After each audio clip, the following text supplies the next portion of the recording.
Keep a distance of 6 feet or more from others. Stay out of large groups. All of this sounds too familiar after the last few years, but now dog owners have these same guidelines from the state. Rusty Ray explains how dog flu has changed the rules and one major event that happens next week. As of Thursday, state health regulators say if you do bring your dog to a dog park like this one, try to limit your exposure to dogs from other households. Veterinarians we talked to say this is all to limit the spread of the canine influenza.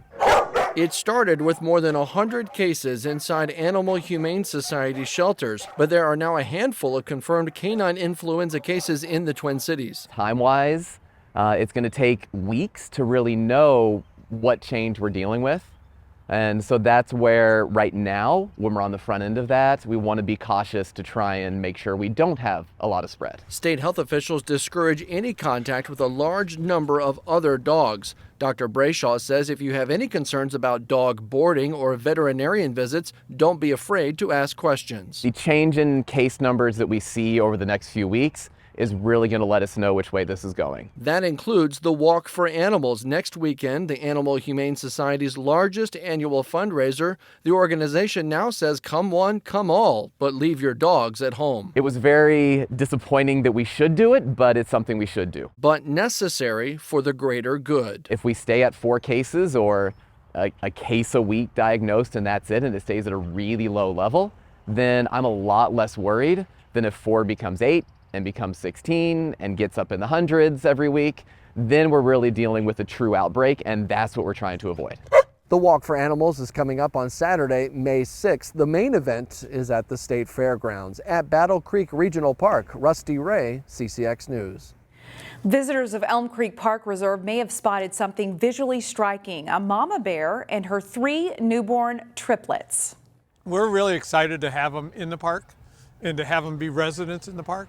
Three Rivers Park District officials got a report that the bear had triplets on Monday.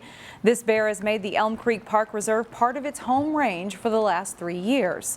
Experts emphasize that bears are not dangerous to people. However, there are actions to take to avoid making them mad, especially if you're a pet owner. If you see the bears in the park, you don't want to get between the mom and the cubs. It's not a good thing to do. And if you're in the park walking your dog, you want to make sure your dog is on a leash, because most negative human-bear interactions have a dog in the middle of it. And if you live near the park reserve, to avoid having a bear show up in your backyard, experts recommend taking down your bird feeder and either storing away or cleaning up your grill really well. Bears can smell food grease from miles away.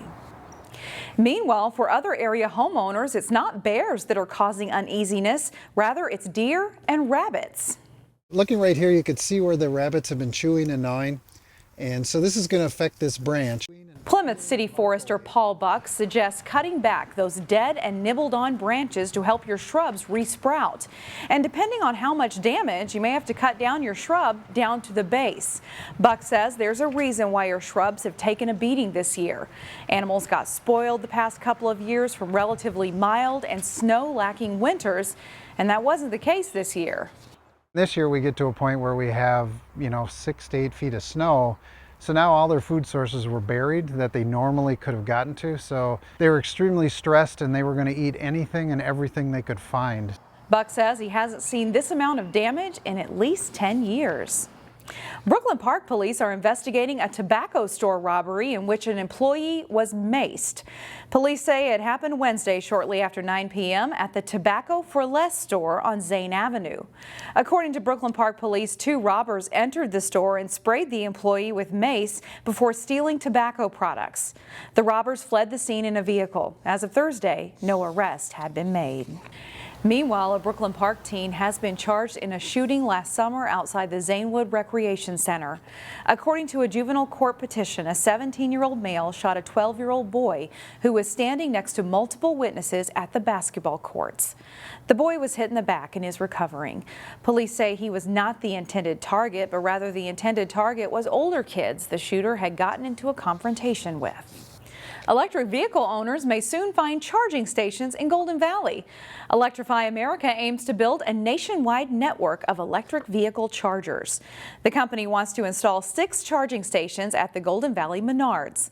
The Golden Valley Planning Commission recommended approval of the project this week. The high voltage chargers would be the fastest available on the market. Every minute of charging adds 3 to 20 miles of range to a vehicle's battery. Customers pay a flat rate based on the amount of electricity they use. She's an award-winning baker and a best-selling author. Now the owner of Maple Grove's Nadia Cakes has yet another hit novel to add to her impressive resume. It's a little surreal, especially because being an author was never really something I thought I was going to do. So looking back and seeing how far I've come over the last 5 years is pretty incredible. Abby Jimenez just released her 5th book, titled Yours Truly, earlier this month. The book is a romantic comedy that's described as a novel of terrible first impressions, hilarious second chances, and the joy of finding your perfect match. It debuted as the best-selling paperback in the nation, and this week it's number 4 on the New York Times bestseller list in 2 different categories. I've got a really fabulous readership and, reader base, and, they're so excited after reading Part of Your World that they want to pick up Yours Truly, and they talk about it on social media, and that helps gain more of a following. So it's been pretty cool to see my books do better and better every single time they come out. Nadia Cakes is selling a special red velvet cupcake that was inspired by the book. Those will be available through Sunday, April 30th. You can buy the cupcake along with signed copies of Yours Truly at the Maple Grove location.